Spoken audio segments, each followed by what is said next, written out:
मनुष्यों को अपना आहार बनाने वाले इल्वल और वातापी जैसे असुर के साथ क्यों चले गए ऋषिवर अगस्त्य? पिताश्री, इससे क्या उन्होंने स्वयं को संकट में नहीं डाला?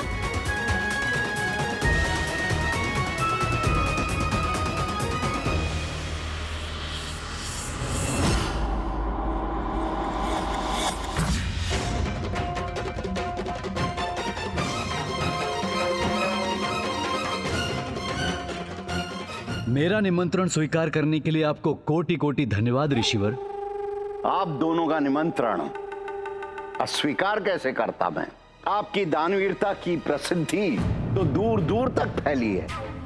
बहुत ध्यान रखते हैं आप यहाँ आने वाले ऋषियों और यात्रियों का। प्रतापी, जीवित होकर बाहर निकलो। आप दोनों महान असुरों से भेंट करने तो मुझे आना ही था।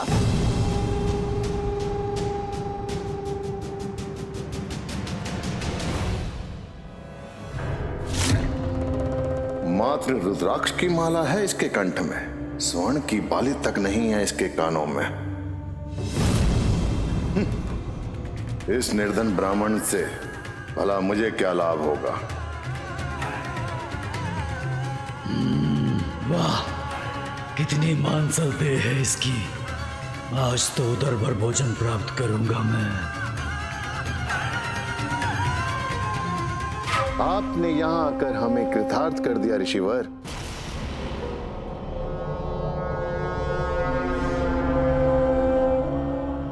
अरे कहां चल दिया ऋषिवर? मेरा अर्थ ऋषिवर, आप अचानक उठकर ऐसे कहां जा रहे हैं? अभी अभी तो आप आए ही हैं। हमारे साथ भोजन करने के बाद ही जाइएगा। नहीं नहीं नहीं, उसकी कोई आवश्यकता नहीं है। मैं तो केवल आप दोनों से भेंट करना चाहता था। जैसे आपको उचित लगे ऋषिवर। अरे ये भैया क्या कर रहे हैं? ये ऋषि तो जाने भी लगे। ऐसा भोजन कैसे जा सकता है?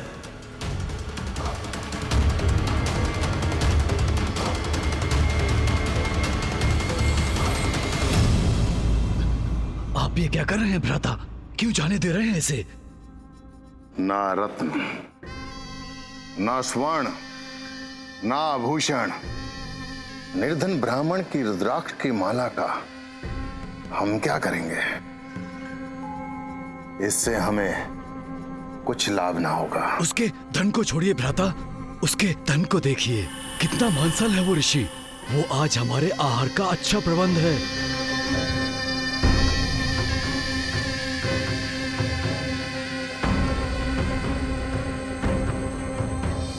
उचित कह रहा है भ्राता बतापी। इसका भोजन करने में तो आनंद ही आनंद आएगा। आज तुम्हारे प्रत्येक विचार का एक ही परिणाम होगा असुरों। अगस्त्य ऋषि, ये तुमने नहीं, तुम्हारे पाप कर्मों के परिणाम ने पुकारा है मुझे।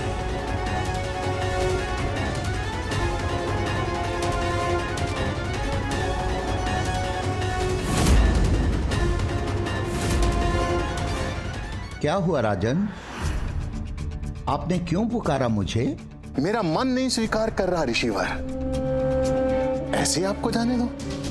नहीं नहीं, हे ऋषिवर, हमें आशीर्वाद दीजिए। हमारे भोजन को प्रसाद बना दीजिए। मैं आपको खाए बिना नहीं जाने दूंगा। मेरे कहने का अर्थ है कि आपको भोजन किए बिना नहीं जाने दूंगा। ऐसा अवसर बार बार कहां आता है ऋषिवर? आप जैसे ऋषि हमारे राज्य में पधारे हैं। हम पर अपनी कृपा कीजिए। भोजन करने के बाद ही जाइएगा, अन्यथा हम स्वयं को भी क्षमा नहीं कर सकेंगे।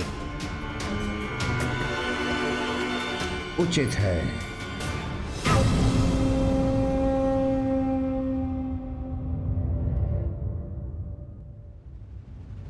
भ्राता बतापी, ऋषिवर के लिए विशेष व्यंजन का क्या प्रबंध किया? भ्राता मैं अभी देख कर आता हूँ।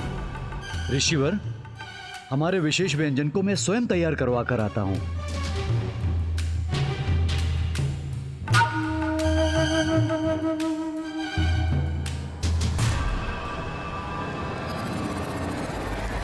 ऋषिवर मुझे भी आज्ञा दीजिए, मैं भी आपके लिए विशेष प्रबंध करना चाहता हूं। आपका व्यंजन श्रेष्ठतम होना चाहिए। आप मेरी चिंता ना करें, मेरे लिए इतना भोजन पर्याप्त है। चिंता कहां ऋषिवर, इसमें तो आनंद ही आनंद है। अब मुझे आज्ञा दीजिए।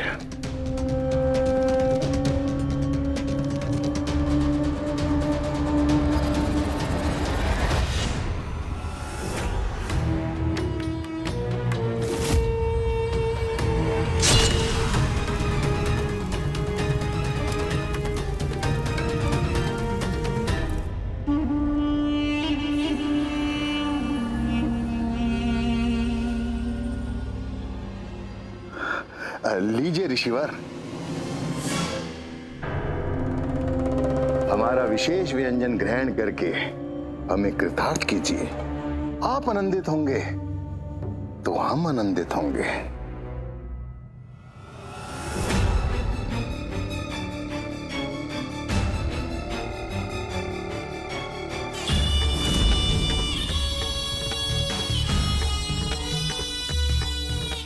बस अब कुछ ही पलों में हम तुम्हारा भोज करेंगे।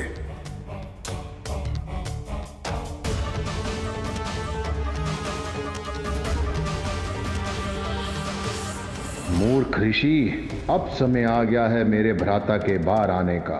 तत्पश्चात फिर तुम हमारा भोजन बनोगे।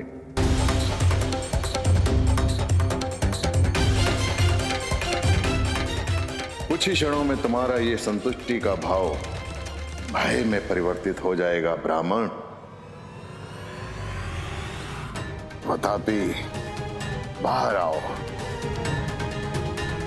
अब किसी भी पल मेरा भ्राता वदापी तुम्हारा उदर चीर कर बाहर आएगा।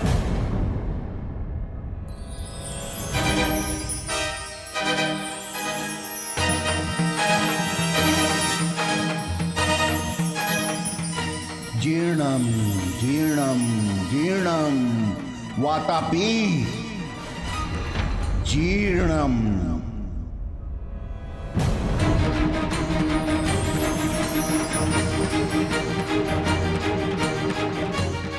ये ऋषि कर क्या रहा है? वतापी, बाहर आओ। जीर्णम वातापी जीर्णम। भैया बचाइए मुझे, मेरे प्राण संकट में है भैया, बचाइए भैया, बचाइए मुझे। वतापी, बाहर आओ। वतापी, बाहर आओ। जीर्णम वातापी जीर्णम।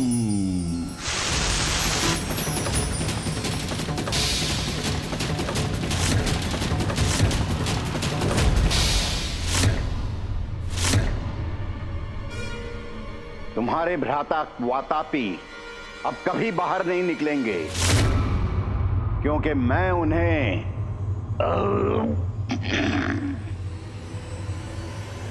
बचा चुका हूं। नहीं, ऐसा नहीं हो सकता। वतापी, बाहर आओ। वतापी,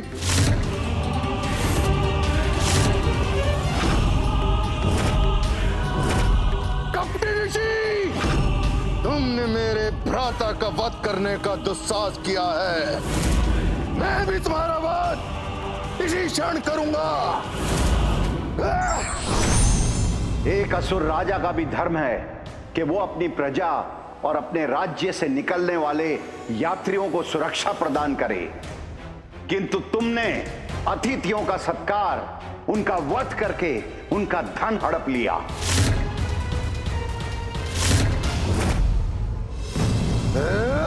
मैं तुम्हें शाप देता हूं, जिस प्रकार अनेकों ऋषियों को अपना भोजन बनाकर तुमने उनका अंत किया, उसी प्रकार तुम्हारा शरीर भी भस्म हो जाए।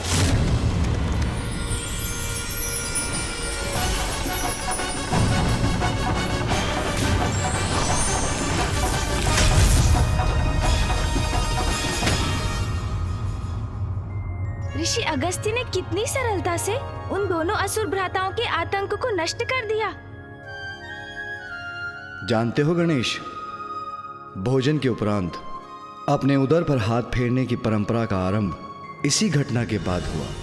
हाँ पिताश्री, मुझे भी माँ ने इस मंत्र के बारे में बताया था, जीर्णम जीर्णम। तभी तो मैं पूरी असुर सेना को पचा पाया था। हाँ पिताश्री, भोजन के बाद तो मैं भी अपने उदर पर हाथ फेरता हूँ और मुझे आभास भी होता है।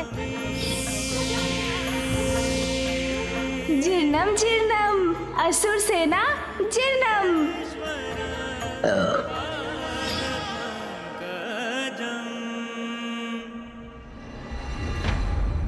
तुम्हें भोजन इतना प्रिय है गणेश कि स्वादिष्ट भोजन देखकर तो तुम्हारी भूख कभी भी जागृत हो सकती है। भोजन ना करने का प्रण तुम्हारे लिए कितना दुष्कर है, मैं समझ सकती हूँ। पिताश्री, ऋषि अगस्त्य के जीवन का प्रत्येक प्रसंग अत्यंत रोचक है। हमें बताइए ना पिताश्री, फिर क्या हुआ?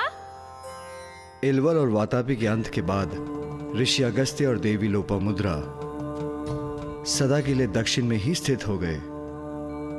देवी लोपामुद्रा पतिव्रता और धर्मपरायण स्त्री थी और सदैव ऋषि अगस्त्य की सेवा और उनके अनुष्ठान में सहायता करने में व्यस्त रहती थी। उनके इसी निस्वार्थ प्रेम और समर्पण के भाव से ऋषि अगस्त्य के मन में भी पत्नी के प्रति स्नेहपूर्ण जुड़ाव और आसक्ति उत्पन्न हुए। ऐसा जुड़ाव जो पति पत्नी के संबंध में सदैव स्थापित हो ही जाता है।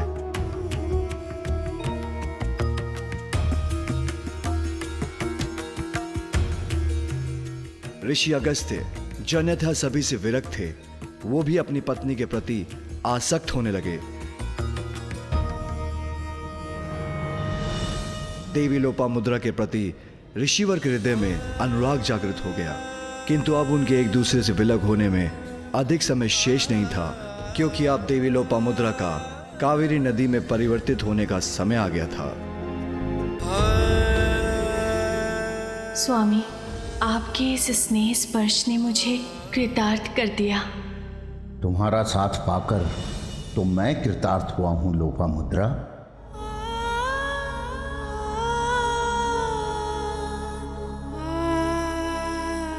अब वो समय अधिक दूर नहीं जब हमें एक दूसरे से दूर होने के लिए विवश होना होगा। स्वामी,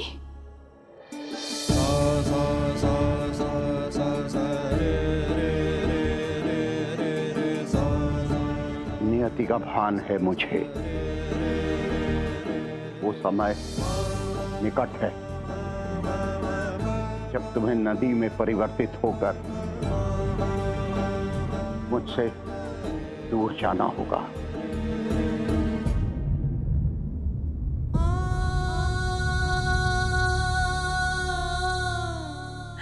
मैं भी आपसे दूर नहीं जाना चाहती स्वामी।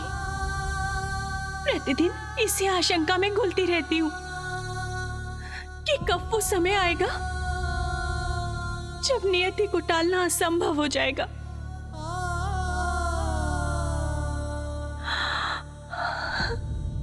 अपनी आशंकाओं से मुक्ति पाओ। निर्णय लो कि तुम मुझसे दूर कभी नहीं जाओगी और मैं भी तुम्हें अपने से दूर नहीं जाने दूंगा।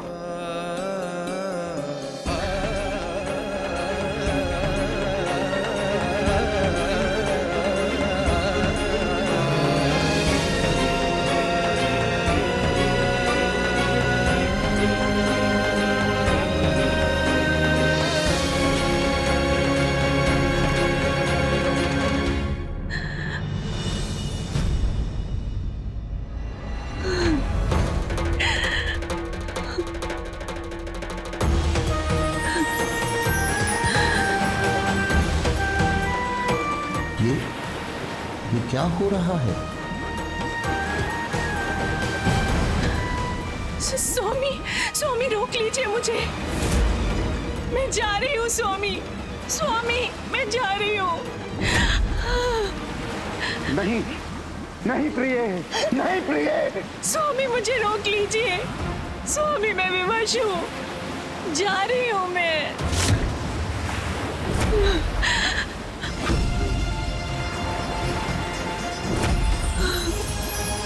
स्वामी,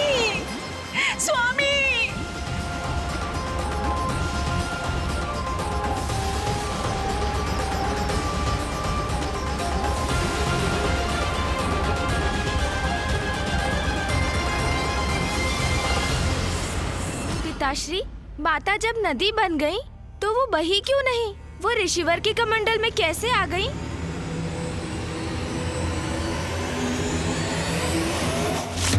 तुम नदी का प्रवाह नहीं बनोगी। यदि मेरा अनुष्ठान, मेरा तप सत्य है, यदि महादेव के प्रति मेरी आस्था सत्य है, तो तुम प्रवाहित नहीं होगी। मैं आदेश देता हूं, रोक दो अपना प्रवाह, रोक दो अपना प्रवाह, रोक दो अपना प्रवाह।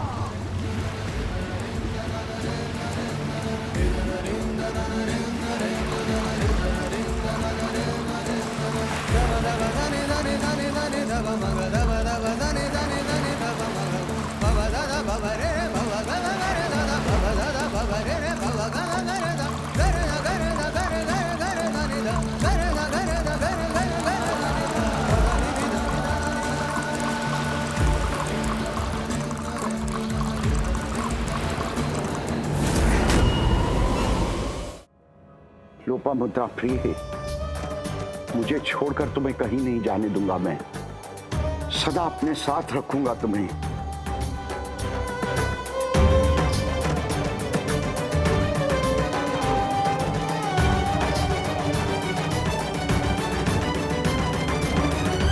उसके पश्चात जब ऋषि अगस्त्य ध्यान मग्न हुए तो उससे बाहर नहीं आए और लोपामुद्रा कावेरी नदी के रूप में उनके कमंडल से बाहर नहीं आ सकी। और किसी में इतना साहस नहीं जो जाकर ऋषिवर का ध्यान भंग करे और उनसे लोपामुद्रा को नदी के रूप में प्रवाहित होने के लिए मुक्त करने का अनुरोध करे। गुरु अपने शिष्यों का आग्रह नहीं टाल सकते। कदाचित भैया को ऋषिवर के पास जाना चाहिए। वो मेरे गुरु हैं गणेश, मैं उनका ध्यान भंग करने का दुस्साहस नहीं कर सकता।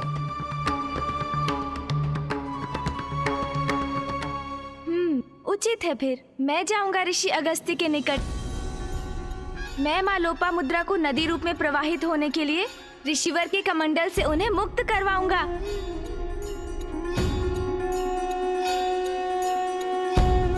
मुझे आज्ञा दीजिए पिताश्री कि मैं ऋषि अगस्त्य के पास जाकर उनके कमंडल से माँ लोपामुद्रा को नदी रूप में प्रवाहित करने का प्रयास करूं। प्रभु, क्या ये उचित है? अभी भ्राता नारायण, पुत्र कार्तिकेय, ब्रह्मदेव, इंद्रदेव और स्वयं आप भी ऋषि अगस्त्य की अपार शक्ति का वर्णन कर रहे थे। कोई उनके तप को भंग कर उनके क्रोध को जागृत करने का इच्छुक नहीं, तो फिर गणेश उनके क्रोध से सुरक्षित कैसे रहेगा ना? माँ, ऋषि अगस्त्य ने अपनी पत्नी के मोह में उनको खोने की आशंका में ऐसा किया है। जब पिताश्री ने आपको माता सती के रूप में खोया था, तब उनकी क्या अवस्था हुई थी? आपको स्मरण है ना माँ?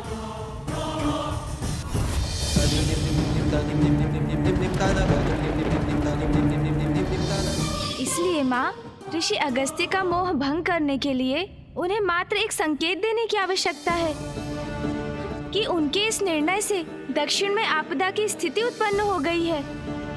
ऋषिवर से अधिक ये कौन समझ सकता है कि व्यक्तिगत स्वार्थ जन कल्याण से ऊपर नहीं। किंतु पुत्र, उनका क्रोध, कहीं उससे तुम्हें कोई हानि ना पहुंचे। माँ, आप निश्चिंत रहिए, मैं उनके क्रोध को जागृत नहीं करूँगा। मात्र इतना आभास कराऊंगा उन्हें कि माँ लोपामुद्रा का उनके कमंडल से मुक्त होना आवश्यक है। स्मरण कराऊंगा उन्हें कि कावेरी नदी बनकर दक्षिण की भूमि को तृप्त करना ही माता की नियति, उनके जीवन का उद्देश्य है।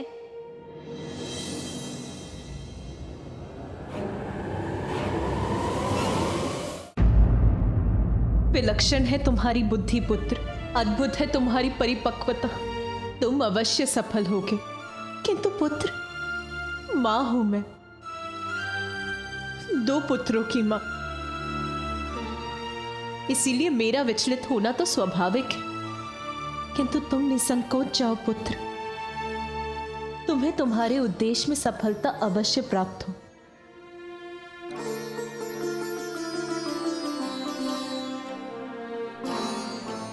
माँ ने तो मुझे आशीष दे दिया, किंतु आप सभी के आशीर्वाद से मुझे और सहायता प्राप्त होगी। जाओ पुत्र, सबकी पीड़ा हरने हेतु अपना लक्ष्य सिद्ध करो। गणेश, दक्षिण के सभी जीवों के जीवन का विघ्न हरो, मेरा आशीष सदैव तुम्हारे साथ है। गणेश, मुझे ज्ञात है तुम अपने उद्देश्य की प्राप्ति के लिए कुछ भी अनुचित कदापि नहीं करोगे, किंतु ऋषिवर के क्रोध के प्रति सावधान रहना होगा तुम्हें। अवश्य भैया। माँ और संतान का बंधन भी विचित्र है। माँ संतान की चिंता करती है और उसे कठिनाइयों से संघर्ष करने का विश्वास और साहस भी देती है। मेरा पुत्र अवश्य सफल होगा। सफल होकर ही लौटूंगा मैं। सभी को चिंता मुक्त कर दक्षिण का संकट दूर करूंगा।